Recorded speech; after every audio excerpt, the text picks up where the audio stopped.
But yeah, so I somebody shared a video of you doing a live Q&A on Facebook a couple of weeks ago, and I was watching it, and it was really interesting. And I thought, oh, you'd be interesting to talk to. and luckily enough, you replied to my message, and here you are. I do, yeah. Yeah, so thanks. Great to be here. Well, thanks for having me. No, my pleasure. But you've achieved quite a lot. You've got different hats. Yeah. And it seems to be going well at the moment. Yeah, I feel like I've been very lucky. I think the one thing I've got, I don't have the most amount of talent, but I feel like my work ethic is probably the thing that I'm proud of. I guess. Yeah. And I genuinely have a passion for what I do. I love what I do, so I genuinely do wake up. I'm one of those weird people that wakes up and thinks Monday, yeah, which I know is probably weird, but I love that. I love the fact that it gets to the end of the week and I'm still working at 1 in the morning on a Friday night while all my friends have gone out. Yeah.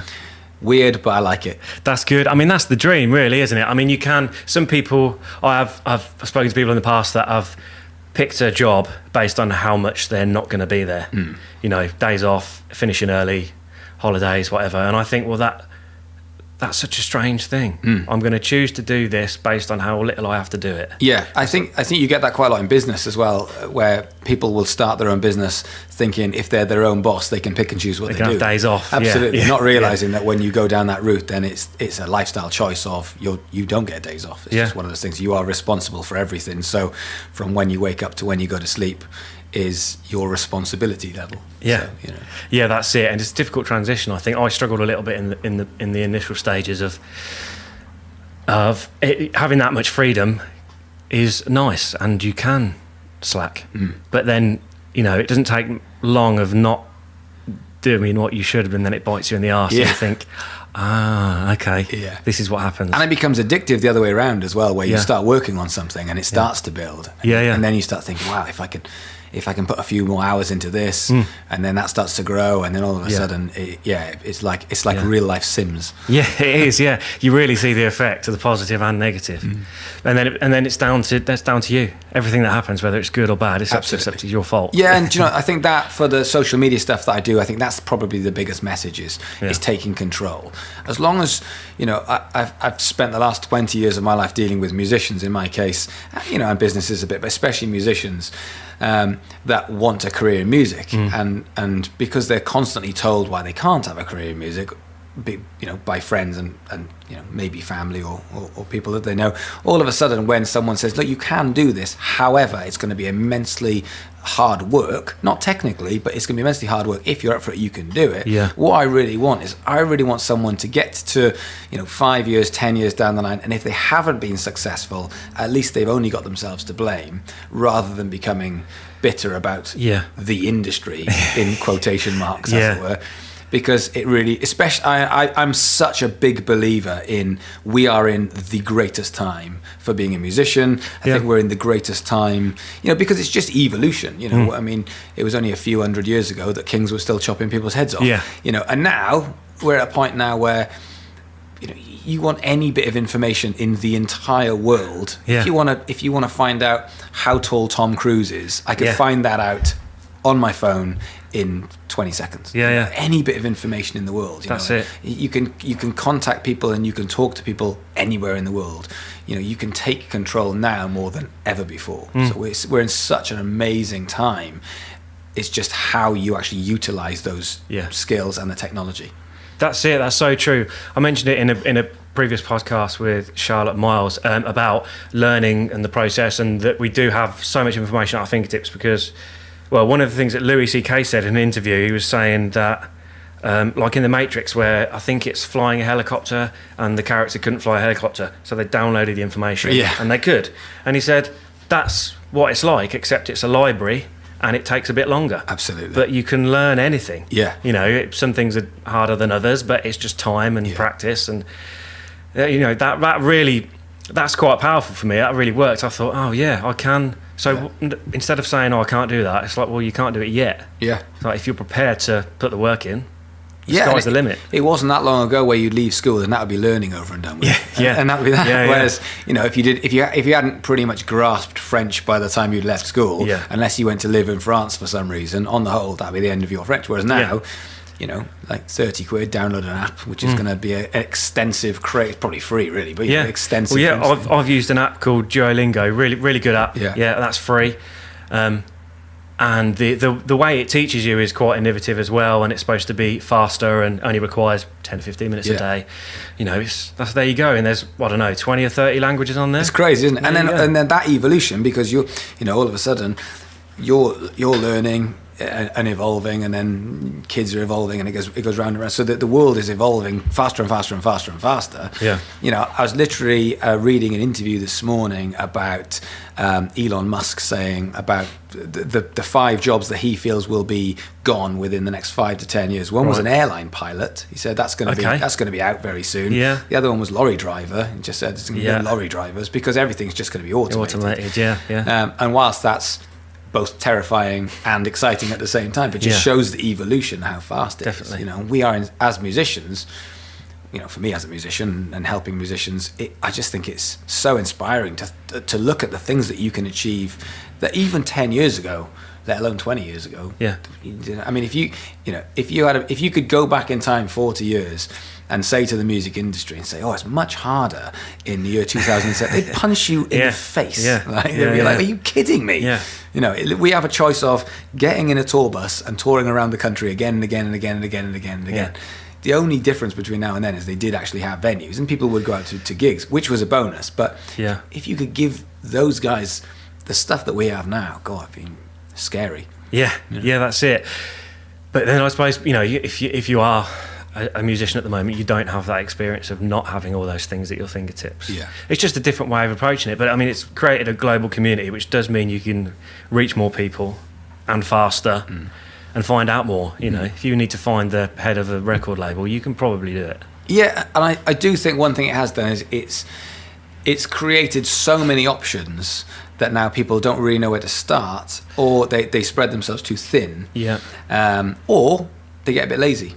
So whereas for me, when you gave me a shout, I was like, that's amazing. Yeah, absolutely. I get to just come and just hijack your podcast. I'm like, I'm on that straight away. And bands can do the same thing with other bands, or with not just with bands, but with with gigs that they put on or festivals. There's so many things that you can just jump on and find out about. I mean, how would you have found out about those things years ago?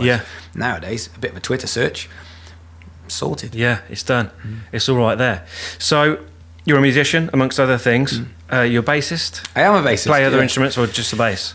Not just the bass. That makes it sound like not much of an instrument. You are right. As instruments go, I am definitely a bassist and nothing else. But I sing as well. Okay. But I wouldn't advertise that, even though I just did. So it's too late now. So when did you start playing bass then? So I started playing when I was 15, and I remember classic bassist story where my best mate was a guitarist. And he said to me, do you know what, if you play guitar we could start a band. And I was like, yes. And then he said, except I'm the guitarist, so you'll have to be the bass player. So I was like, great, that'll do. I don't know what that is. So I went home, saw my mum, and I was like, look, for my birthday, can I have a bass guitar? So she said yes, and they got me this I don't even know, it was called a Ninja bass. I think I was the only guy in the world ever to have a Ninja bass, but it was silver. I loved it. And I instantly obsessed, like literally obsessed. Wow. I was the epitome of fat, uncool kid. Like, I was literally that kid.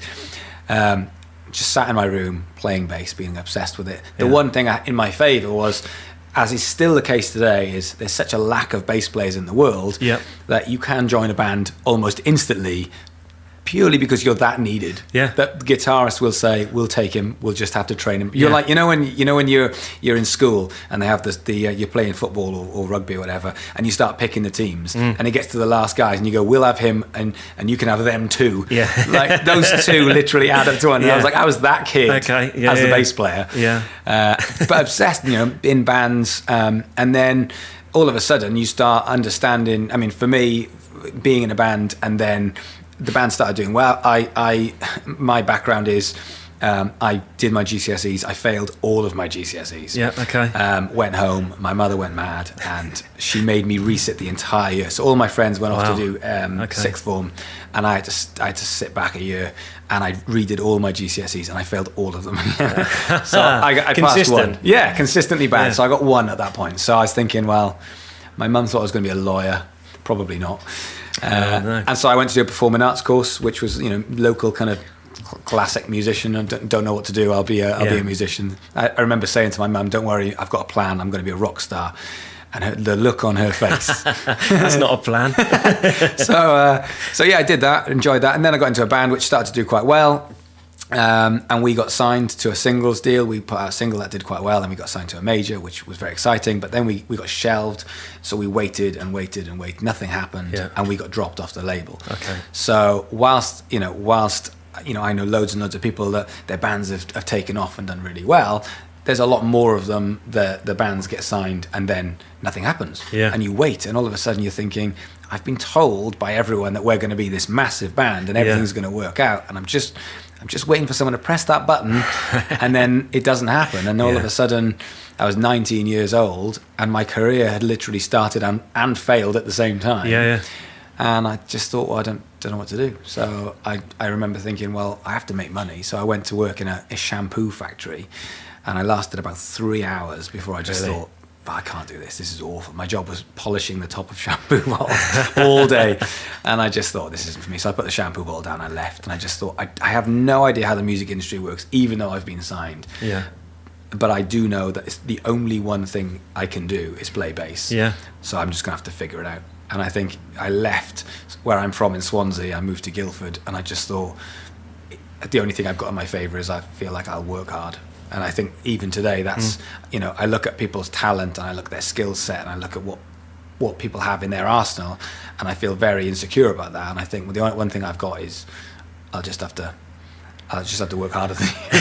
That's it. Yeah, that's it. Yeah, hard work always wins, doesn't it? Yeah, and sometimes it's just a case of you did it for longer than the other person. Yeah, absolutely. So longevity. You were still there at the end and ready to go. Yeah. Yeah, and I think the biggest thing for me as well is I'm always prepared to learn. I've got a real sort of excitement for learning things, and I think and I get that sometimes we'll have interns come through, or some guys will start in the business, or new musicians, and you can always spot them when someone's looking at you with that look in their eyes of I want to learn this. And the first thing I think is, right, you're going to be successful, because as soon as you open your ears and just think, I need to learn how this works, rather than where a lot of musicians will start off with this opinionated view of the world. Yeah. When someone says, well, hang on, I haven't done anything yet, so let me learn and take a year or two out, and those are the ones you're never surprised when they're very successful. Yeah, that's interesting, isn't it? Hard work is. It's the thing with talent seems to be, with some people, they just have it, and it might not require much work.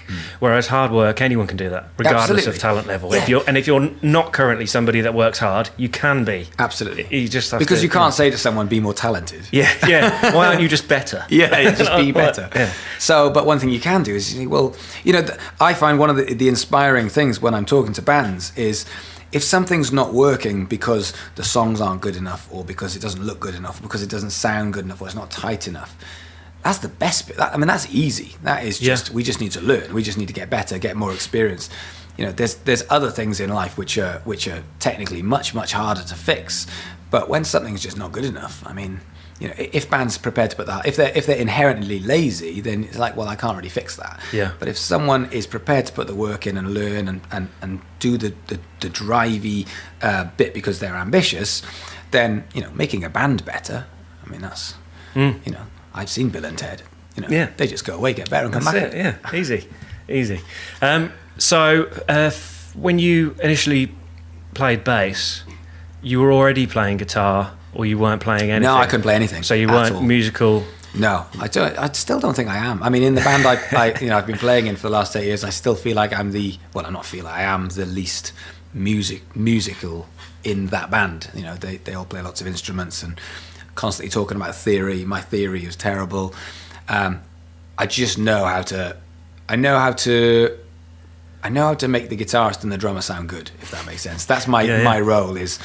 is I can just give me the frequencies that I need, and I can do that bit. Yeah. Well, I'm saying that when I was a kid, I was obsessed with playing like the fastest tap, slap, crazy stuff. But then obviously, as you start getting into bands and realizing that you don't get much work for doing that, that becomes your kind of side bit where you just do that because it's fun. Yeah. But I think as a bass player, that's been my thing for quite a long time. Is let me just make the guitarist sound bigger and the drummer sound groovier, and then after that, job done. Really. Yeah. So that was 15. Did you say you were 15? Start at 15, yeah. And then it was, and then by the time I got to 19, and all the record label had done with us, and at that point I thought, I need to go and learn properly. And at the time in my head I was thinking, just like a young musician, I was thinking, right, well, I need to be able to play faster. I need to be able to learn to sight read and all of these things that are great, but at the same point, I found out later weren't the be all and end all. Yeah. And I went to a music college in Guildford called ACM, and it was his very, very first year. Okay. And there was only 6 bass players on this course, and there was 40 students on the entire year. So this was back when music education was very, very embryonic. And they offered me a job sort of after the first term. They lost a bass player, and they said to me, look, do you want to teach some kids on the evening courses? And I was like, yeah. I mean, I'd come from Swansea, I'd moved to Guildford, and I'd very quickly realised that if you don't play gigs, I didn't eat. So for me, I didn't have parents that could support me, and at the time there wasn't sort of student loans or anything like that. It was a private sort of course, so I had to pay for that myself. Yeah. So very simply, don't play, don't eat was my philosophy at the time. Yeah. So when they said, do you want to come and teach some kids and we'll pay you, I was all over that. And then I stayed on, and for the next sort of 3 or 4 years, we sort of built this school from 40 students up to about 700-800 students in Guildford. And that got bigger and bigger. Yeah. And then myself and another guy left to set up a rival school, really, a rival college. We moved to Brighton just because we felt it was a very cool area. At the time, it was like, weirdly enough, there was no musicians there. It was all DJs by the sea. And we set up a music college called BIM, which then grew and grew, and I was there till 2009. Right. And I loved it. I just loved, one thing I loved was, I love being in a band, I love playing bass, but the thing I really love is, I like people. I think that's something I like. I love it when I'm chatting to someone and they look at you and go, I see. And, for me, that's my Wembley moment, when someone goes, that makes sense to me now. And I love teaching, I love educating, and I met some very inspirational people that taught me. Yeah. And that's what I've sort of wanted to do.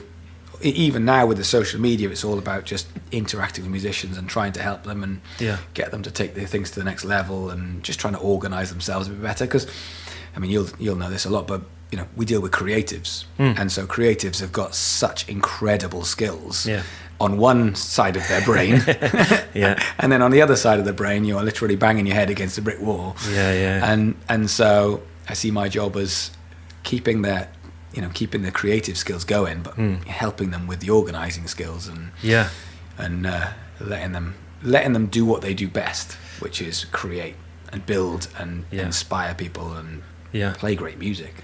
Yeah, that's it. And that's always a difficult thing, because I did music technology at college, and it was great, and it was so different to school.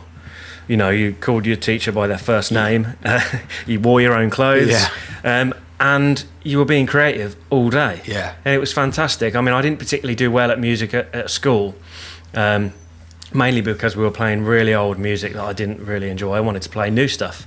But then when I got to college, particularly as a lot of the stuff we were doing was in Cubase, and it was all electronic music, and there was music and genres that I'd never heard of before. And being in that creative environment with other people that have other interests, I mean, it's like, there's sparks going off everywhere, aren't there? Yeah. It's such a good environment to just try out new things, and a lot of it is forced collaboration, but you are working with it because you're working on projects together. Absolutely, and whatnot. Yeah. But it's trying to I'd imagine it's quite a tricky balance when it comes to music education, because music is creative and it's expression. But when you're saying you've got to be creative and have lots of expression between 1 and 2, and then stop and then start again, it's like you can't always do that, and that's a challenge. And I think the big part with music education is to keep the subjectivity and keep the creativity and allow people to do those things, but also say, look, but at the same point there are other aspects around this which aren't subjective, which is, you are not allowed to just take a couple of weeks off because you weren't inspired. That is unacceptable. And you're not allowed to just say, just let the music do the talking, man, and you're not putting your music out into the world. And so it's a case of saying, there's these things that you're doing which are completely allowable for you to create your own music. I would never say your guitar sound isn't good enough. I might say to them, let's try 3, 4, 5 different guitar sounds and see which one you like best, or see which one fits. And I think that, with a lot of the guys that we used to have as teachers, we would play what we'd call the producer role. So we wouldn't say, you are going to do this. What we'd say is, why don't we try a bunch of things out and see what you like? Because, we'd always have this thing, as a bass player, we'd always have this thing where every student that would come in and they'd have their Japanese Ibanez spiky BC Rich bass, and they'd probably leave with a Fender. And, you'd never say to them, look, this bass is better. But what you'd say is, look, we're going to have 30, 40 weeks worth of live performance where you are going to play in a band with guitarists, bass players, drummers. You're going to hear so many comparisons, and we want you to tell, over a period of time, which one you like the best. And it's at that point where, if, as you said at the beginning, if you don't know any better, you just go with what looks nice, or what plays nice. And then when you're making records, you think, that sounds, I can hear my bass much clearer with this bass, whether it's a jazz bass, a P bass, a Gibson, or Ibanez.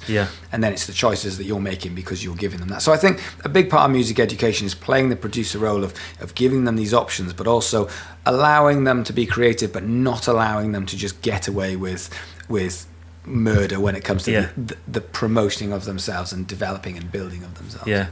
I think that's an important thing to learn as well, that if you are a musician, if you're a working musician particularly, rather than someone that just makes music when they feel like it, then you're going to be in situations where you're on somebody else's clock, not on your own creative clock, whether you're in the studio or whether you're a session musician or you've got a gig but you're not in the mood. Absolutely. You have to get in the mood. And that happens, 3, 4 times a week. I mean, the gig thing's a classic example. I mean, you'll get musicians, and we have musicians with our company that have gone off to do some really, really big gigs, and then the big gigs go away.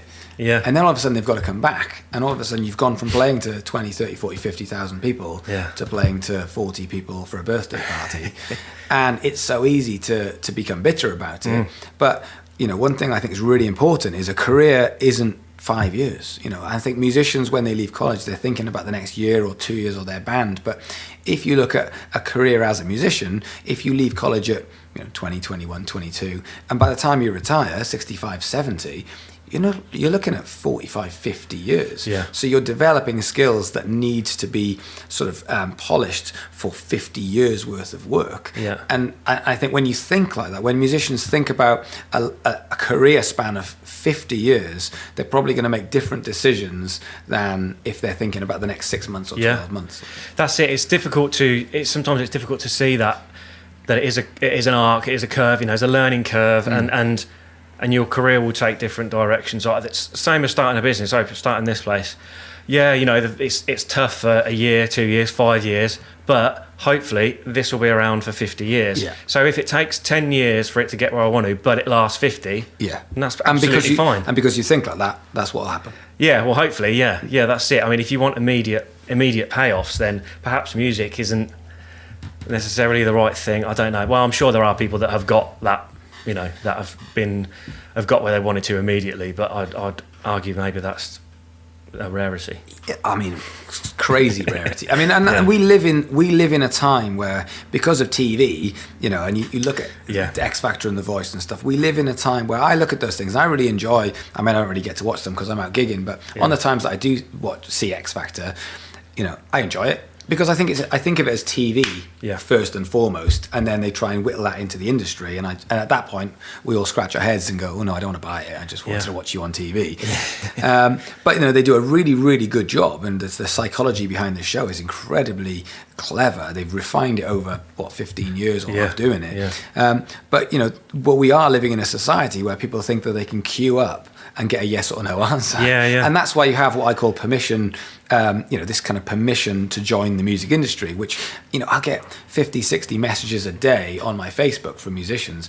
What do you think of my music? And I'm like, you shouldn't give a shit what I think about my music because I'm the worst A&R man in history because I get excited about everything. So this is, what does your audience think about the music? I might think it's the greatest thing. I mean, I've had that before where bands came through the college and I'm literally jumping up and down thinking, oh, this is going to be amazing. And it hasn't worked. Yeah. And there's other bands that have come through the college and I've gone, I like them, they're good. And they've gone on to be really big. Yeah. And I didn't see it coming, so it is subjective, but we, it's getting away from that permission to be in the music industry. Okay. We don't need permission. What happens is the music, if you ask the music industry permission to join, it will say no. Yeah. If you kick the doors in and you take what you want, it will respect you twice as much. Yeah, that's it. It's sort of what do you want to do?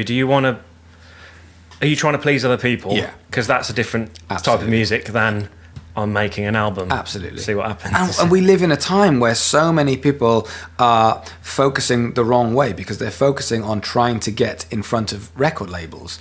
And record labels in this time, because we don't know what's going to happen in the next 10 years, but we know that music, we live in this weird time where music isn't attached to anything. So it used to be. And that was what was brilliant is back when music came out, music was, you'd buy a vinyl LP record, or you'd buy a CD, or you'd buy a cassette, or you'd buy something, and so you're buying the LP, and the music is on the vinyl, and therefore you'd buy a record player, and you'd buy a CD player, and a Walkman, all that kind of stuff. So music was attached to things, and then one day someone said, let's just make music into invisible nothing that you can just swap via phones, and you don't have, and the music then becomes the thing that you're buying as opposed to the vinyl or the cassette, and at that point, music went from being, it's worth something to worthless. I mean, if you think about the music that has changed your lives, everyone who's listening is going to be thinking of songs that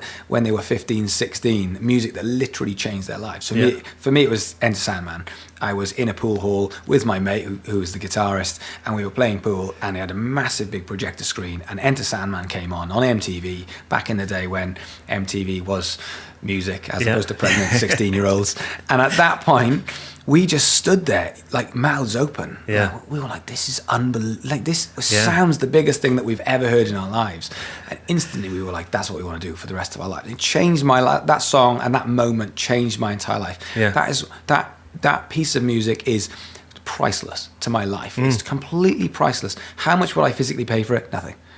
Literally nothing, because I don't have to, because I can go on YouTube or Spotify or anywhere else, and I can just go and play it instantly. So the only time I'm going to give the music for it is if I feel guilty, because I feel like I should, which I don't. And therefore we have this really odd time where music is priceless and worthless at the same time, because it's not attached to a thing. And because we don't know where we're going to go with the music industry of what it's going to be attached to, and record companies aren't sure about that, what they're doing is they're saying, well, you prove to us. You go and get on social media, you prove you've got an audience, and then what we'll do is we'll expand that. So it's like a business that comes along, like the Dragon's Den, where they sit there and they say, what have you done? And they say, well, we've managed to get our product into Sainsbury's, and the Dragons in Dragon's Den are thinking, well, if you can get us into Sainsbury's, I can get into Tesco's and Marks and Spencer's and everywhere else. Yeah. And the record labels are looking at this thinking, we just need proof. But the bands are focusing towards the labels instead of towards the fan base. So the bands are focusing towards the labels. The labels are saying, no, you don't need to focus towards us. Yeah. You just need to go and prove it to the audience. And as soon as the bands realize that and say, all we need to do is go and build an audience. And when the audience listens to us and wants to be a part of this, then the fickle record labels will come knocking on the door and say, good, it's going to work. That's all we need to know. Is it going to, we just asked the question, will this work if we invest the money into it? And you've answered the question, yes, it will. Sign you up, put some money into it, get some expertise and some specialism in there, and all of a sudden it should grow bigger and bigger. But your job at the beginning is just to prove on a kind of a smaller level, local to semi-national, that it will work. Because as soon as you've got numbers on whichever platform you choose, Facebook, if you've got 20 or 30,000 fans saying, we would buy this, we absolutely would buy this, then a label says, well, hang on a minute, I'll just do the maths. If it's going to be if we're going to make £10 out of every one of those 20,000 people, that's 200 grand. If we invest 100 grand, we make 100 grand back. Job's a good one. Yeah. And then it's down to the artist or the band to say, well, actually, we could do it ourselves. Should we do that, or should we take it to a label and try and make it worth our while?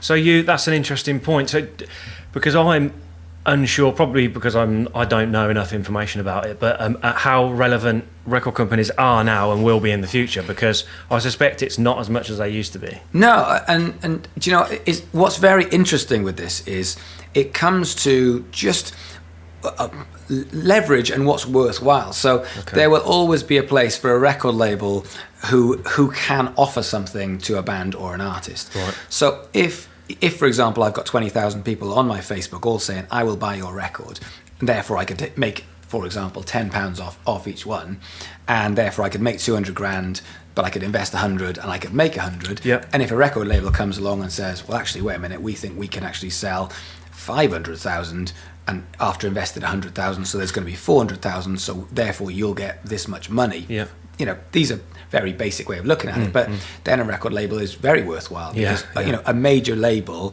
is a bit like, you know, even though lots and lots and lots of artists get signed, a major label is kind of like a big football team. So, you know, we're in Northampton, there'll be Northampton Town football team. When Man United comes knocking on the door for one of the kids who's come through Northampton Town, he's not going to play first team for Man United.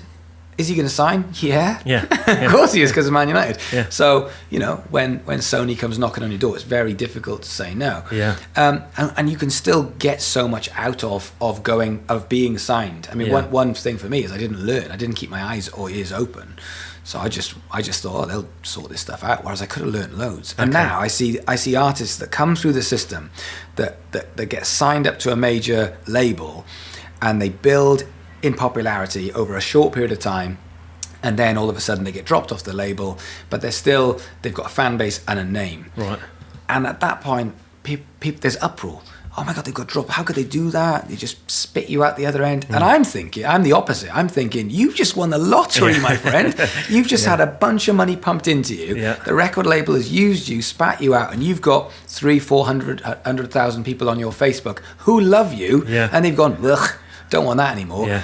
You just won the lottery. Yeah. If you're prepared to understand the industry and put some money into this, the next record you make, you're not going to make, you know, 20p off each CD, or however you just, you know, whatever the distribution is.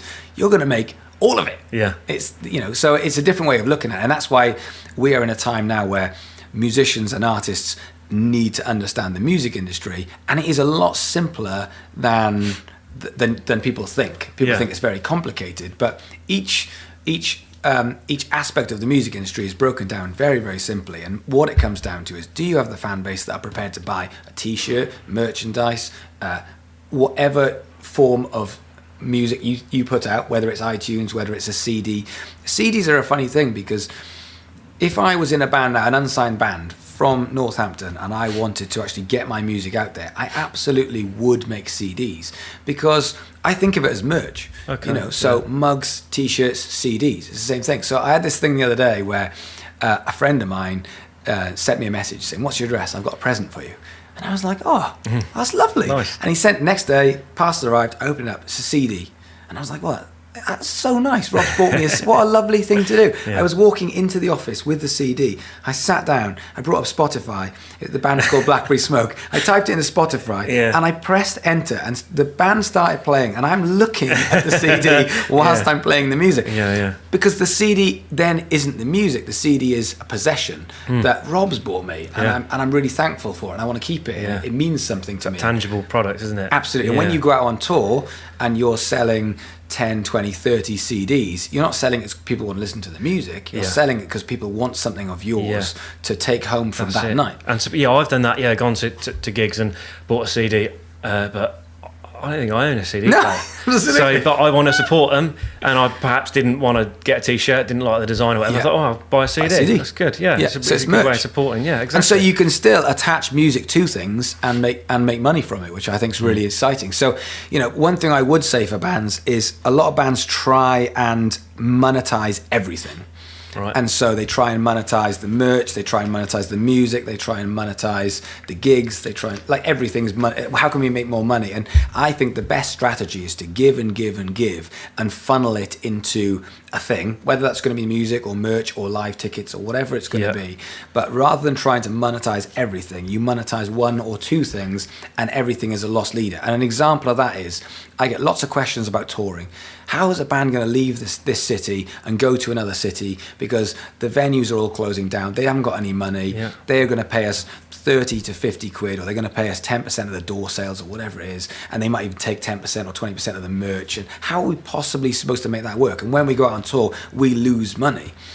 I would flip that on its head and say, yes, you are going to lose money, but that's what advertising is. You spend money on advertising. This is a way that you can kill 2 or 3 birds with one stone. You can get out there and you can make a lot of content, video content and social media content, by being out on the road that your fan base is really going to get into. You're also going to be out on the road meeting your fans and making them into super fans, which is a really big thing. And in doing that, you're also able to sell merch and CDs, which is then going to spread the word. So it's advertising your band and it's getting out there. The only one thing is you're having to pay to do it. And musicians are inherently trained that if you play, you should get paid for it. Yeah. And you will get paid for it. Because if you go on a tour, 3 times a year for 3 weeks or 2 weeks, and you keep playing to these people, those people will buy your music. They will buy new T-shirts. They will buy new CDs or artwork or whatever it's going to be. It's just you're not going to get it from the promoter. Yeah. You're going to get it from your fan base, and in the tour is allowing you to kind of look after those people. Yeah, that's an interesting point, actually. I put on a few gigs through the studio, just locally. Sometimes they make money, sometimes they don't. But I see it as the same as an advertising and marketing budget. Yeah. It's presented by AudioWorks. It's part of the studio, and I like it, and I enjoy the bands. Yeah. They're getting a gig. Absolutely. People having a good night. It doesn't lose a great deal of money, so it's perfectly within reason to do. Absolutely. And if you spend, on a tour, if you spend £500 on a tour, because that's how much it costs you to go and do the tour, but on your next album you make an extra £3,000. Yeah. You've made £2,500. So you may have lost 500 quid, but it's a loss leader. So singles, back in the day, singles would be loss leaders for record labels. Okay. So they'd put a single out on vinyl on a 7-inch, didn't really make any money for it, but that would be the thing that would drive people to buy the album, which there's more money. Okay. Yeah. So just to go back a bit, your music playing career, you've done quite a lot in there as well, haven't you? You didn't just stop after you got dropped. No, I was quite lucky, but I always felt like it's funny. Same thing with business is people will always remember the successful things, and over a 20-year career, whilst it looks good on a 1-paragraph sort of summary, as a player, I always felt like the playing for me was just the fun aspect. Up until this weekend, I literally would gig 3 or 4 times a week. Wow. And now I've got to the point where, I've got the business that I've got a new business I'm starting. I've also invested in a few other businesses where I'm a silent partner. I'm doing the social media thing every single day.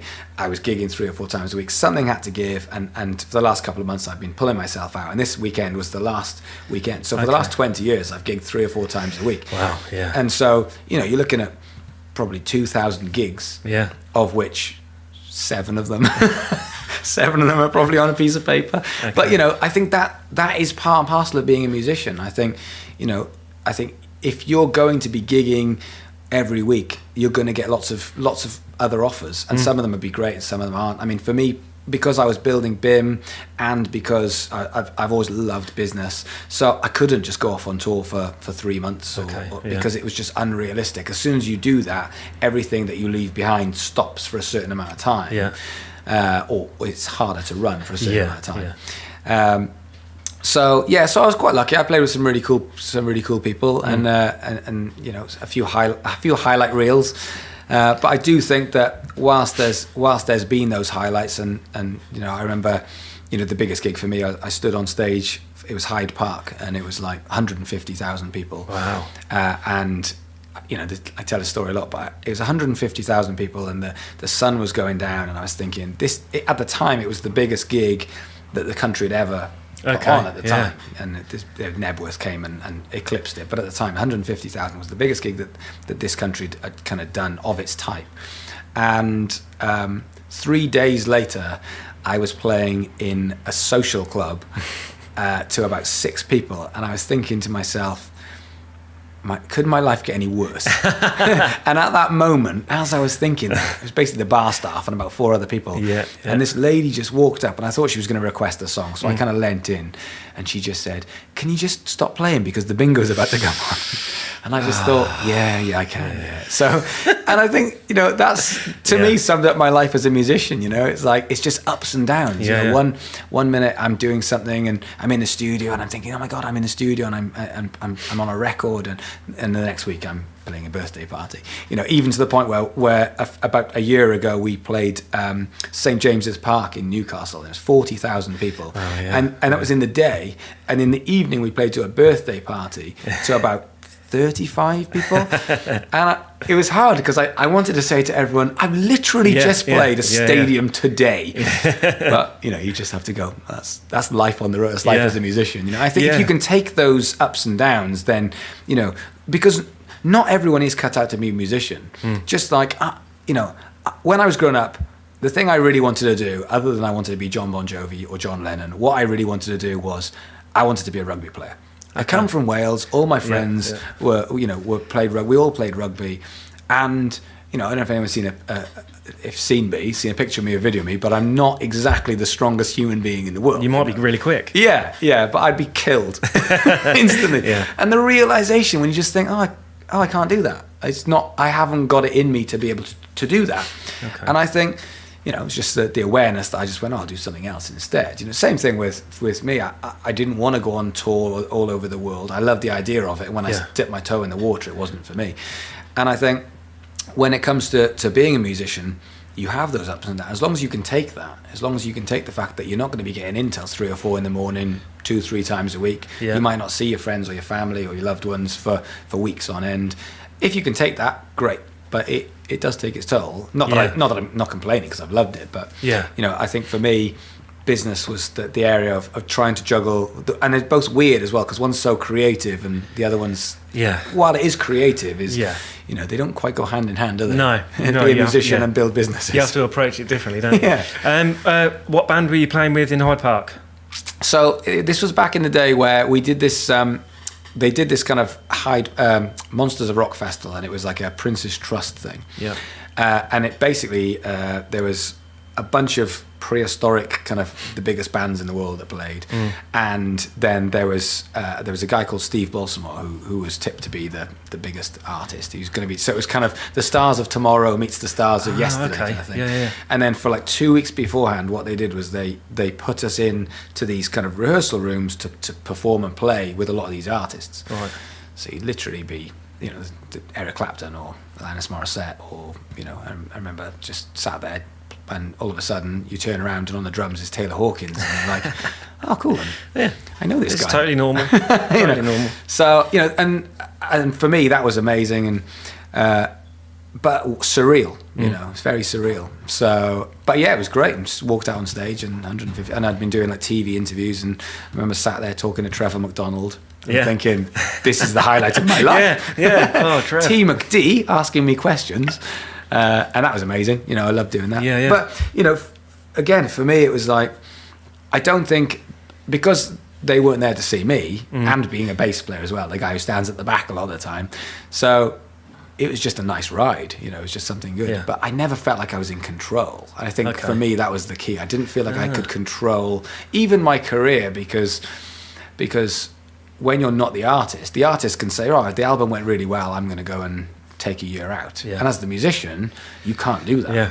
And then you're constantly thinking, well, what do I do now? What happens? And you're looking down the line of your career thinking, what happens in 20 or 30 or 40 years time? And for me, I wasn't able to cope with that amount of of not knowing what would happen. Okay. And the business was something I could always control. So it was always something that I just thought, well, hang on a minute, if I can, and that's why I'm now such a true believer in musicians are entrepreneurs. And so you can be a musician and an entrepreneur, and business isn't a dirty word, because if you are in today's music industry, why can't you set up your own label, which doesn't cost you anything at all? Yeah. Why can't you sell your own music? Why can't you learn about branding and marketing and distribution and just think, well, hang on, I'm the business. And you can do that as the bass player. Whereas, back in the day, you were when I started, you were the bass player because they needed a bass player. Shut up, play the bass. And nowadays, you can be a drummer or a bass player, and you can bring so much value to a band because you can be the knowledge. You can say, well, I'll take over your whole social media. Social media is not a thing anymore. Social media is the thing. That's it. It's the way of building a brand. Whether it's a new business or a band, it's the thing that you can actually take over the world with. And you could be anyone. You could be a backing singer, you could be a trumpet player, you could be a drummer, you could be a bass player, and you can say, well, I'm in control because of that aspect. Yeah, that's it. You can create a career absolutely on those platforms, can't you?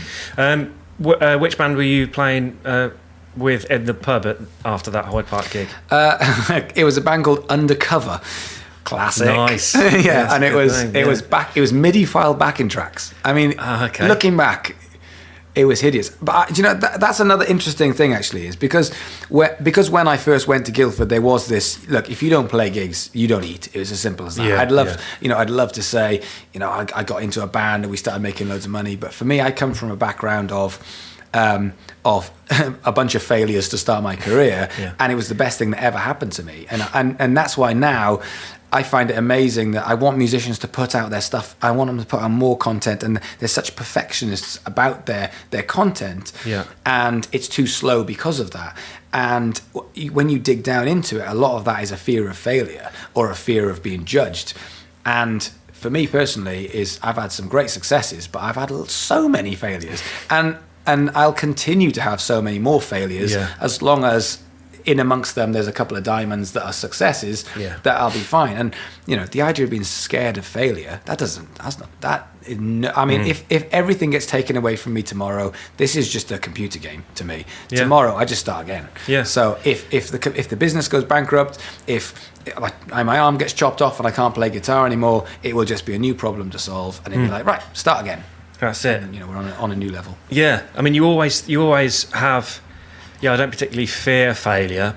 Obviously, you want everything to work. Because maybe you care about it, or you think, I really love this.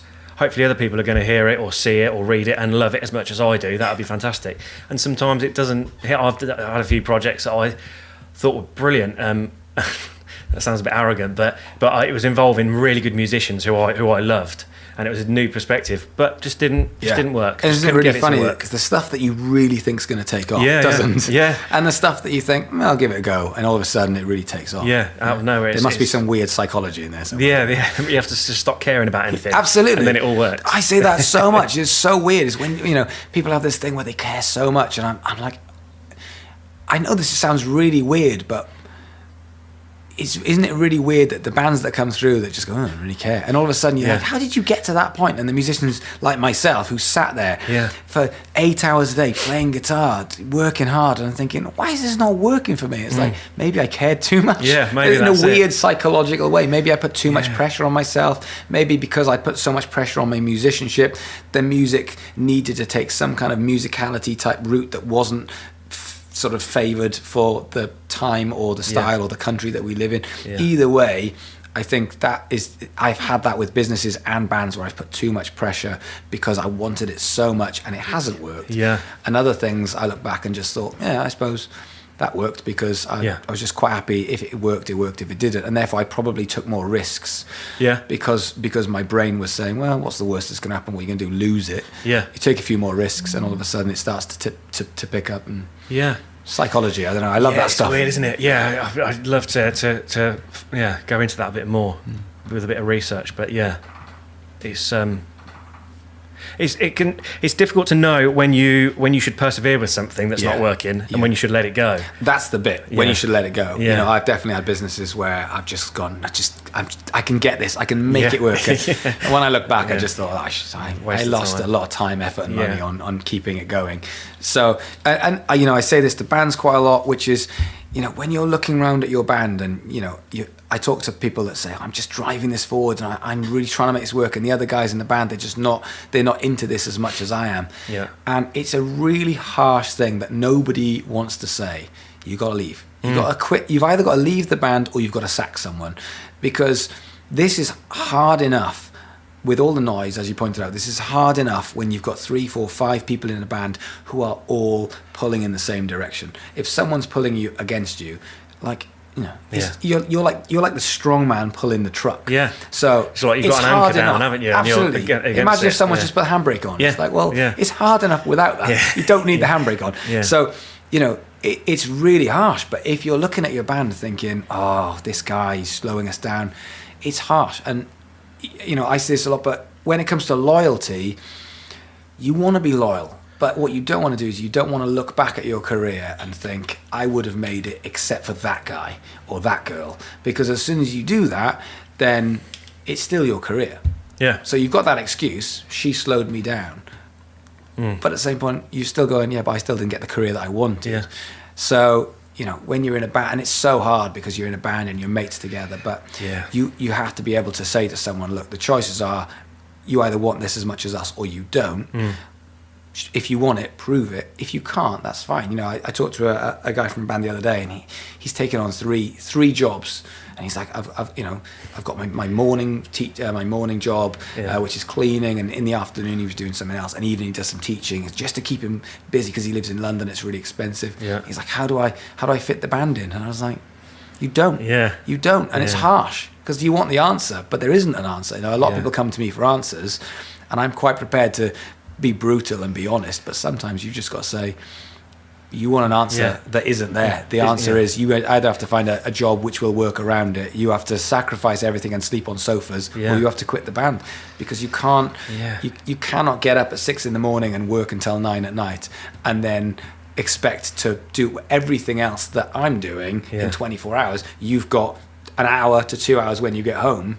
No chance. That's it. Well, I mean, I imagine it. You get out of it what you put into it, and if you're reducing the amount of time you're putting into it, it's going to have. And imagine the energy when you get back and you're like, oh, I've got to go to work on this new thing, and it's just taking so much out. So I said to him, look, you're either gonna have to sacrifice. You know, the other thing is, being a musician is, if you can figure out how much money that you need to live off, and only make that money, and just say, I'm going to work for the smallest amount of time in order to make the smallest amount of money that I need, because as soon as you get on the kind of the rat race of, oh, I've made an extra £300 or £400 this month, and then you start thinking about, oh, I could get a car loan, or I could do this, all of a sudden we have this thing called life catches you by, and all of a sudden you're 30, 35 years old, and you're thinking, oh, now this gets really hard. So, I mean, there's that famous story of Ed Sheeran where he says he slept on sofas for 3 years. And I just think, well, I can see why you're very successful, because how much time would he have got into work on his stuff? But if he did genuinely do that and then wake up every day and have the entire day to just get better and better and better and better, it's going to work. Yeah, definitely. That's it. I mean, it's being prepared to sleep on a sofa for 3 years is dedication, isn't it? I mean, it would have been fairly straightforward to get a job and get a flat, but then you're stuck in a flat and you don't. Absolutely, you can't. You know, it's nice to.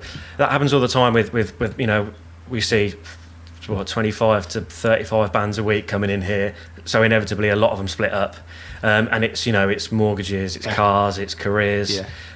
Which is fine. Girlfriends turn into wives. Exactly. And then some people are in 2 bands, so they're gigging twice a week, they're rehearsing twice a week. That leaves 3 nights a week, and they're working 9 to 5. Absolutely. Unless you're, well, you can't replace. You know, you need to work. You need to see your family. You need to see your partner. You need to rehearse. You need to gig. There's only so many hours in the day. Absolutely. You need to choose where your efforts are going. And it's such a harsh thing, but so something has to give. And And when you say to someone, yeah, you're right, something's got to give, so you need to get rid of your family. They're like, what? Yeah. But at the same point, this is how the music industry is actually easier than people think it is, because it's the people who are prepared to make certain choices and prepared to sacrifice and say, look, I'm just going to get rid of that guitarist. And you think, that's your brother. And you go, yep, I'm going to bring in a new guy. Yeah. The people that are prepared to do that, the people go, well, they're horrible. And you go, true. But at least you know. At least you know what it takes.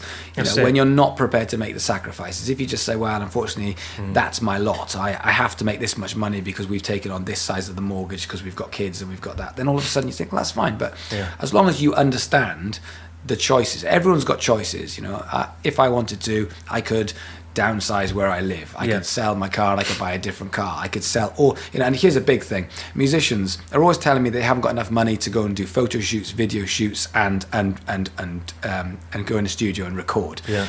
And yet, whenever I see them play, I'm thinking, how's your guitar worth about £2,000? As a musician, I have, you know, as a bass player, I love basses. I love the way they look and I collect them, but I can afford it. I'm quite in a lucky position that I have a business and it brings me in money, so I can afford it. But one of my basses, I bought for £120. Yeah. So I've got 70s P basses that are worth a couple of grand. I love the old basses. It makes me happy. Yeah. But I have got one bass which I bought for £120, which is a Fender Jazz copy. I don't even know what it was at some point, but someone's even painted Fender on it. It looks beautiful because it really looks like they've done a good job. But I bought it for 120 quid because it's basically, you know, when people used to get Vauxhall Novas and try and make them into a BMW. Yeah. It's like that, but it's still a Vauxhall Nova. So I've got this and I love it. But if that was my only bass, it would be fine forever. Yeah. It's that good. So if I had a £2,000 amazing old school 60s Fender, I could sell it. I could buy £120 bass and I could use 1,800 quid on actually marketing myself and getting my name out there. Yeah. It's sacrifices like that that will mean that musicians will be successful, because most musicians listening would go, I couldn't possibly part with my... Yeah. And I couldn't, you know, my main bass, old school 77P bass that I love, I wouldn't ever want to sell it. It's those decisions that are hard ones. Yeah. That's it. And it's how much do you want it? How much are you prepared to do it? I mean, if it came down to that decision, selling it and buying a cheap one is going to get you what you want. Yeah. How much do you want it? Yeah, it would be out the door instantly. Because it would have to be, you know, because otherwise you get to my age and it's an ornament. Yeah. And that's sad. Yeah, collecting dust. Yeah, that's it. They need to be played, don't they? Yeah, absolutely. And I think that's a big thing. It's when it comes to sacrifice, there's so many things that you can do, you know. And also, if you are in jobs in a band and you actually look at it and say, well, how much can I afford to put into the band? Honestly, not how much would I like to, but you know, guys come here and they rehearse, and so if you've got a job and you're making, you know, I don't know, 1,500 quid a month and your living costs are 1,000, take that 500 quid and invest every single penny into the band. Yeah. And get everyone in the band to do the same thing. And if someone says, well, I can't afford it, but someone can, and then there's this unfair thing, tough. Because the more time, effort, money, you know, the more of everything, the more you can put into it, the more options you've got and the more chance you've got of taking this to the next level. You know? Yeah. So, you know, the more recordings you can do, the more videos you can do, the more photo shoots you can do, the more Facebook advertising, everything just becomes easier if you can invest all of your time, all of your money into it, and then it comes to a decision of how much time, how much energy, and how much money can I afford to put into the project. Yeah. Yeah, that's it. You mentioned briefly other businesses there. So can you tell us about your businesses then? Yeah, so when I left BIM, which wasn't a classic example of something I wasn't planning on doing, but when you sell a business of a certain size, it's quite stressful, I found. And so when I started BIM, I never expected it to be a big business, and I never expected it to be... I never thought of myself as a business person up until I left, weird enough. But when it came to selling my shares in the business, it was worth a lot of money, and so I had to get solicitors involved. It took 9 months to go through to sell everything, and it was very stressful. I was up in London, and every time I'd call a solicitor, it would cost me £500 for a phone call, and it was very stressful. And so I just said, look, I'm a musician. That's what's in my heart, is I'm a musician first and foremost, and I just wanted to switch everything off, and I wanted to play music as my safety blanket. So I got together with some friends, and I just said, can we just start a band and have some fun? because this is quite stressful. And we did that, and we started getting some gigs, which got more gigs and more gigs.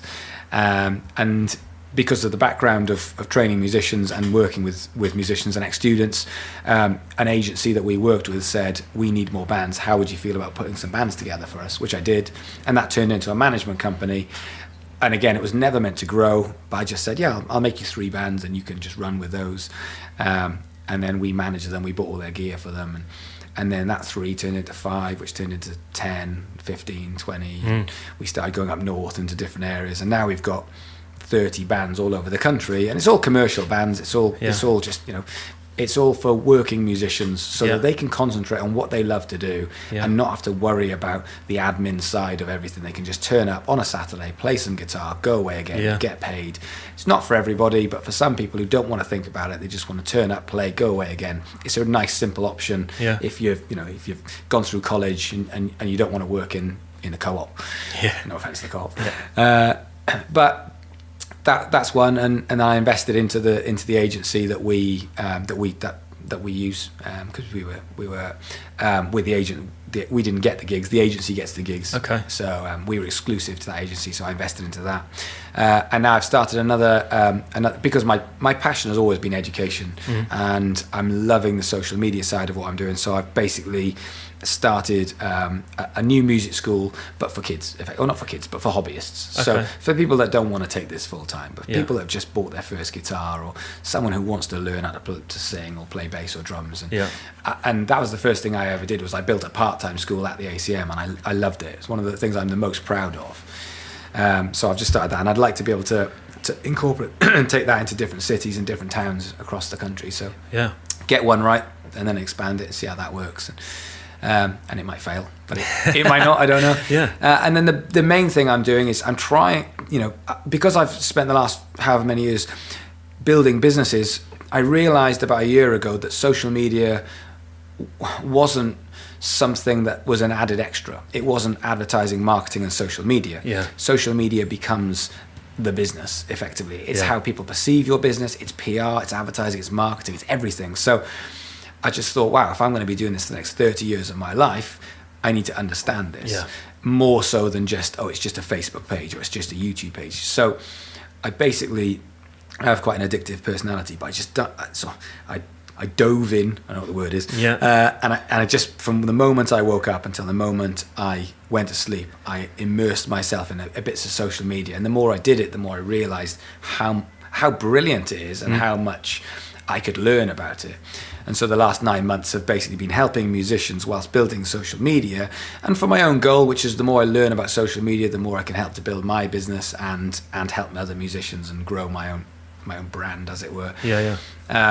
And it's such an amazing time. So at the moment, there's 3 big, there's lots of social media platforms, but I'm all about strategies, and that's my main thing with bands, with musicians, and with businesses. It's not trying to spread yourself over all different platforms. It's about picking the platform that works for your skill set. Like this, for example, this is classic. Podcasting is amazing. It's a great way of actually getting out there. And it's different to Twitter, which is a very sort of getting your message across in a very small way. It's different to blogging, which is for people who love writing. It's different to YouTube, who want to just spend their entire day filming. And so everyone with the different skill sets and with different audience, because everyone will consume social media in a different way. So Snapchat, 10 seconds, whereas podcast might be 2 hours. We were listening to podcasts literally on the way up. And so people will listen to and consume social media at different points of the day when they're in different mindsets. And that's the bit that bands and businesses aren't doing. They aren't focusing their kind of content thinking about the consumer and how they feel at that moment. So I've got this idea where if I could start a band right now, or help a band, and they were just starting, and I've just had this with a band this week, and they said, if I'm going to start a band, what should I go all in on? And it's so tempting to say Facebook, YouTube, Instagram, because that's the obvious 3, the big 3, the most amount of people on those 3. It's huge. And I'm thinking, you know what'd be amazing? It's if a band said, no, we're not going to do any of that. We're just going to go Snapchat, or we're just going to go Instagram stories, or we're just going to go on to YouTube Live, or something completely different. And it's a gamble, but what it means is, it means that when you're making content, you're becoming an expert in making content for the audience that's watching. Yeah. So I have a real problem, which is, because I'm learning more about social media, I'm on all of the social media. So I'm trying to, all throughout the day, I'm like, oh God, I've got to do an Instagram story. Oh, I've got to do an Instagram gallery. Oh, blimey, I've got to do an Instagram live, which we should be doing now, which I've completely forgotten about. I've got to do a Snapchat. I'm making this for YouTube. This is going to be edited down to Facebook. Oh, I've got to get someone to write this up as a blog. All of a sudden, there's all of these different hats that you're wearing. Yeah. Whereas I know from doing this now that if I just said, no, I'm just going to be a YouTuber, and Al's going to come with me and video everything, but everything goes into the day. So there's no clips of me having to turn the camera and break the fourth wall and start saying, so this is the information for the day. It's literally just going to be YouTube only. Yeah. I know that all of my fan base and all audience, or whatever you want to call it, would just be on YouTube, because I'd be saying to them, if you like me and you want to be a part of my journey, you have to go to YouTube. Just like for you, people will go, I'll jump on your podcast. I'll go onto iTunes. That makes sense to me. And it makes it easier. So I'd love to see a band say, we're Snapchatters. That's what we do. We might have something else, but we focus everything on Snapchat stories or Instagram stories.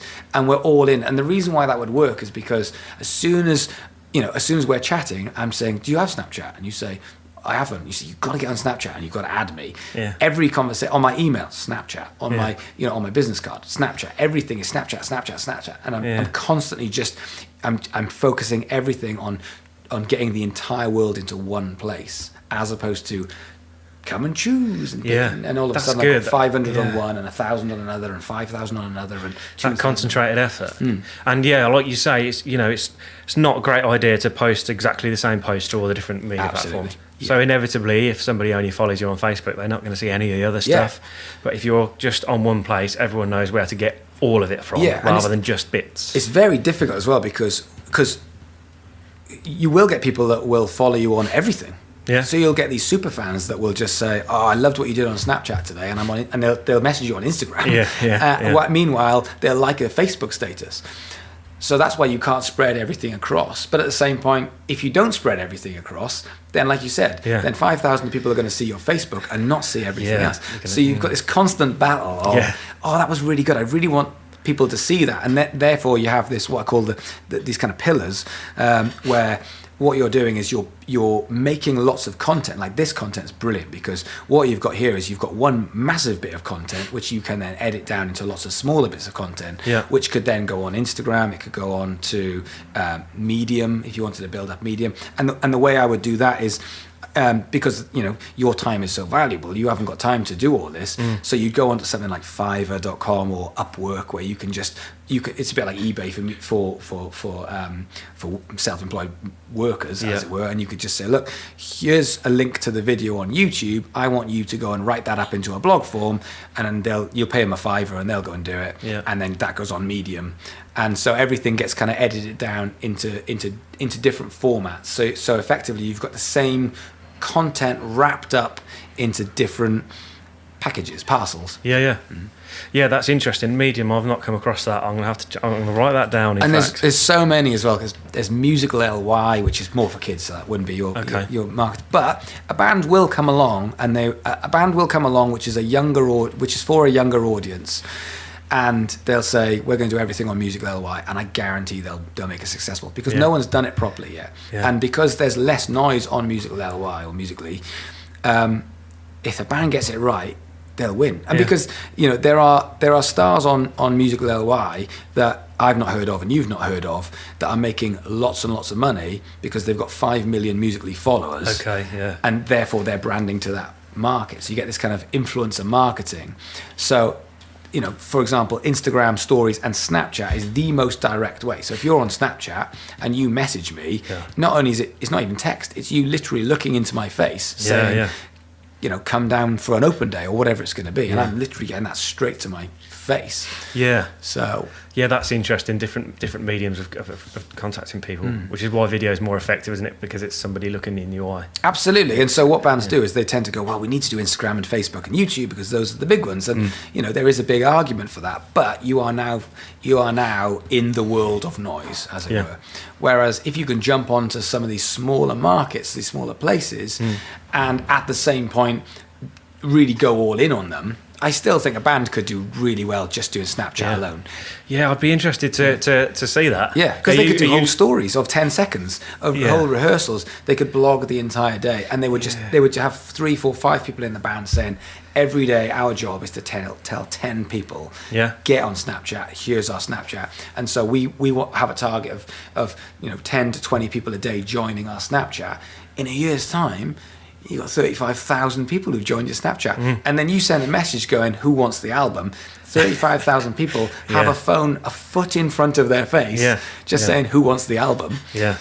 Brilliant. That's perfect. Yeah.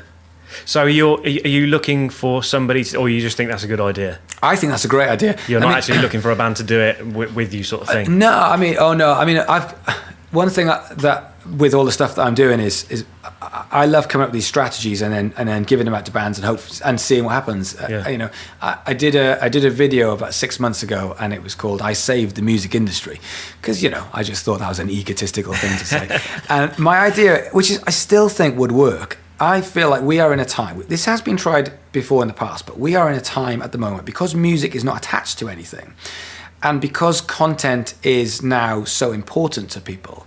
And it is readily available. But if you could sign some kind of subscription where what you're getting for that, imagine if, for example, you signed a monthly subscription for your band, AudioWorks, for example, and they paid you anything you want, 50p a month to £100 a month. Doesn't matter what it is. And then you are in charge of what they get for that. But imagine if what it is they get all of the content that you're producing, which for you case would be podcast, you could make some other stuff. There might be a t-shirt thrown in. There might be a free gig if you're a band, whatever it's going to be. And then they pay for that subscription. Yeah. And then it's up to them whether this is for the super fans, but it's up to them then how they consume it. But if a band then, for example, had a way of, very simple to do, but making that content via, email or YouTube, so it's instant. So, for example, when they're doing Snapchat, which you have to be a member of, you have to subscribe, but something like that, where only the subscribers get the content. Yeah. Now, it's a very simple format that used to be the case where fanzines and all that kind of stuff. I mean, when I was a kid, I signed up to the Stranglers information service because I loved that band and I just wanted to be a part of it. Yeah. And you could do that now. And imagine if my phone went off now. I love Biffy Clyro. So imagine if Simon Neil was just on the other end of my phone going, hey dude, this is what we're doing today. We're in Maida Vale Studios. Just thought you want to see it. And imagine if that only went to me and the other subscribers because we paid, 50 quid a year or 30 quid a year. And we get the album because that comes with it, with all the artwork. And you can still sell the album to anyone else, but we get a free album signed by the band. We get a free t-shirt signed by the band, but we get daily content all the time. I still think that is a way of attaching the music onto something that becomes valuable.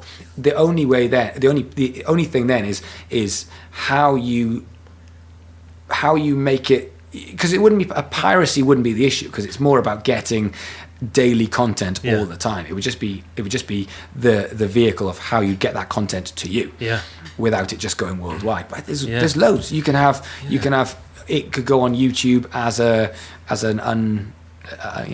private video, or there's loads of ways that you could potentially do it. Premium content, isn't it? Yeah, just because teachers do that all the time. They've got loads of ways where you sign into the back end and you get to see all of their videos. Yeah. Well, imagine if it's the same thing, except it's live and it comes through to your phone. If someone could make that, I just feel like they could have a subscription, and it wouldn't matter whether you've got 10 fans or 10 million fans. You can charge what you want because it's your business, and this is where the entrepreneurial side comes in. Yeah. And so instead of, there's loads of things out there like Pledge, or there's a bunch of them, but I really feel like it's more not begging, but it's more saying, if you like what I do, you can always give me some money. And there's a big difference between that, because I know I could do this with my content, instead of saying, if you like me, maybe give me a $5. Instead of saying that, say, no, man, I'm in control. If you want my content, because it's bloody good, if you want it, you're going to pay me this much money. That's it. And if you've got, you know, for me, if I've got 10,000 people all willing to pay me a tenner, that's $100,000 a year. I know I could do that. I don't want to, because it's not a way I want to fund what I do. But bands could do that even if they've got 500 people, all prepared to pay them, you know, £1, so £12 a year. You know, you're still going to make $6,000, $5,000, whatever it's going to be. It's a decent amount of money if you can get 1,000, 2,000 people to pay you £12 a year. Yeah, there's something in that, and I think you're right. There's some of those services like the contribution, you know, paying me X amount a month does seem a little bit like I'm struggling. Help me make more. If you want me to keep making it, you're going to have to give me some money because I can't afford to do it on my own. I did this yesterday where I pledged to a YouTuber because my son's 13. He's his favourite YouTuber. He puts so much time and effort into his YouTube. But he makes these videos once a month. He puts that much time and effort into it. And I just went onto his Twitter, and it just said, if you ever want to pledge, it's like £1 a video or £2 a video. And I just thought, I'll do it. And I got a message on my Twitter from him saying, I really appreciate it. Thank you so much. And I was like, no, honestly, no, thank you. And it was him saying, oh, thank you. And I was like, no, thank you. And I was thinking, I wouldn't do that with my content. I would say, no, my content's really good, mate. If you want it, you're going to pay for it. And that's the difference. You know, so it's just an idea. So with a lot of these ideas, that's what they are. They're for bands to say, look, that's what we're going to do. But it all depends, because every musician and every band has got a different skill set and different work ethic. It's got different music, so it's got different audience. Like every tiny detail. That's why every band's going to be different. So even in a pop punk world, they're still going to have one guy who works harder than everyone else, or who is a videographer, or whose dad owns a printing press. Or there's always going to be different things that give that band a slightly different skill set. Someone who's a great writer, or someone's great at taking photos. So it's about finding the platform and the strategy around your skill set and what you can do. So, you know, because the amount of times people say, I don't want to be on camera. So I'm like, well, don't do that then. That would be a terrible idea. If you don't want to be on camera, don't go on camera. Some people I just say tough. You know, you'll be good at it, so therefore that's not an excuse. But some people I just think, this isn't going to work for you. But in that case, there's so many other things you can do. Write great content, or, you know, podcasts if you're scared of looking into a camera, or anything. Like, there's so many ways you can do it. Photography, you could tell great stories from being a great photographer in a band. There's so many options, aren't there? It's really, there really is something for every skill set, isn't there? You can make it work. Well, we've done like over an hour now. That's flown by. I loved it. I'm from doing this, the first thing I'm thinking of is, podcasts are bloody brilliant. I need to. You should definitely do it. This is brilliant. Like, it's just. But the thing is, it's just another bit of social media that you just think, this is so good. You can take over the world with this. It's that good. And I'm thinking, I want to do this. This is brilliant. I love it. I mean, I've said it on this podcast many times before, but the amount of podcasts that are out there, I mean, there's hundreds of thousands, if not millions, of podcast series available, and some of them are amazing. I mean, the production and the preparation that goes into it is equal, if not more, than a TV show. You know, they're researched. They have teams working on it. It's edited. It's produced. It's not just like me, where I'm just turning on the mic and having a chat. And I think, you know, for radio, I mean, radio's improving a little bit with, you know, you can download previous shows and stuff. But when podcasts are available on demand whenever you want, forever, it's great. You know, I can't. You know, that is an interesting thing. You know, one last thing with the social media stuff is, my kid's 13. He carries an iPad around all of the time. Like, in the house there's a massive TV. They couldn't give a shit. Literally, he's like, what's a TV, you old fart? Like, everything is just YouTube. It's stuck on the wall. And he just says. So I remember him saying this about a year ago. He gave me this tutorial in YouTube. I got taught YouTube by a 12-year-old, because a year ago, or 9 months ago, when I started this social media thing, the only social media, I had a Facebook, which I never used. I had an Instagram, I hated, I didn't get it. I had a YouTube, which I had about 3 videos on. And the only thing I actually used was, in the band, we had a Snapchat, which we used to take take pictures of each other and draw dicks on each other's heads, Yeah. and then send them to each other. And that was the extent of my social media knowledge. So I got this tutorial from a 12-year-old, basically learning about YouTube. But he just said, I remember talking about TV, and he said, so let me get this straight. With TV, you have to wait until the show that you want comes on.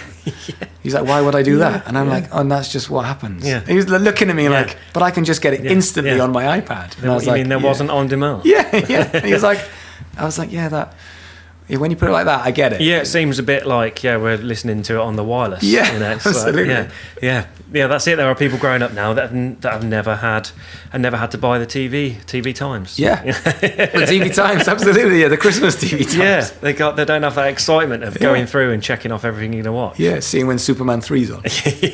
Yeah, that's exactly it. Yeah. Oh, well. Yeah, and I find the whole thing fascinating how it evolves, and you know, and that's why I think we're in such a great time, because I feel like there are people that will see the evolution and think, wow, the limitless possibilities, and other people, which I get quite a lot on my social media, that will say, oh, it's not like it used to be and it's rubbish. And I just think whether you like it or not, social media is not going away. And I heard this interesting thing the other day where someone said the internet has won.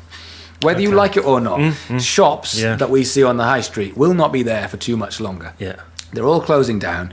Now, you can bitch and moan about it, but the internet's won. Yeah. So we can all hate on the internet and say, well, it's taken our shops. We have to order things online, and Amazon's going to be dropping things via drones. But tough, because if you look at libraries, I was driving past one the other day, and it was like, save our library, and I was thinking, do you know what, that's really sad. It is horrible. However, that's evolution. Because why would you need a library? Like, literally in my pocket is every piece of information in the entire world ever. Like, when I was a kid, my mum bought me the Encyclopedia Britannica, and it was just on my shelf, and I never read it. It was like all of the books were just huge, and it contained a fraction of the information that the world had. And I can find out anything in a fraction of a second in my pocket. And libraries have died because of it, and it's very sad. But that's evolution. That's the way it is, and it's sad. But you can't cry about it. You've got to go with it, because the winners will be the ones that jump on it and ride it and say, whether we like it, is that good or is it bad? It doesn't matter. That's the key. It doesn't matter if it's good or whether it's bad. What matters is it's happening, and you can't stop it. And the internet has won. So don't try and stop it. And don't whinge about it. Just get on board and make sure you're on the winning side of it. Yeah, definitely. Yeah. And like everything, you can learn about the internet on the internet. So, absolutely. So it's all good. Yeah, all the information's there. Awesome. Where can people find you and what you're doing? So, anywhere. I mean, I will say, from a consumption point of view, I try and make daily content via YouTube, Facebook, Instagram, Snapchat, all of the usual ones. And it's Damian Keys, which is DamianKeyes. I'm sure there'll be a link. Yes. On this, I'll put it in the show notes. But yeah, I mean, if you put me into Google, you'll probably find lots of horrible stuff, but you'll find some good stuff as well, so it'll be fine. But I mean, depending on the content of how people consume, you know, we tend to do vlogs, which is more of the day-to-day behind the scenes, which a lot of people ask me about what I do when I'm not doing the videos. So YouTube tends to be longer. Facebook tends to be very small strategies. Think about this today, go away and work on this on your band. Okay.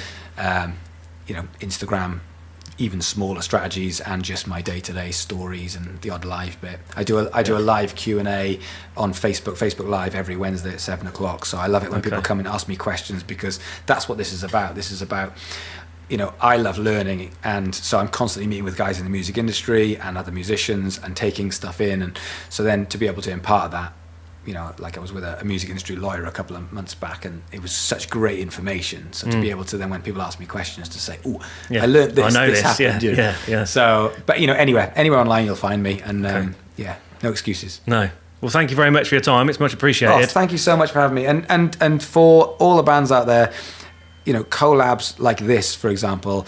If you want to know what the number one way of building your fan base is, it's collabs. Because I am going to go away and I'm going to put this on every single piece of my social media, and I'm going to brand it to the max, and people who don't even know who I am are listening to this.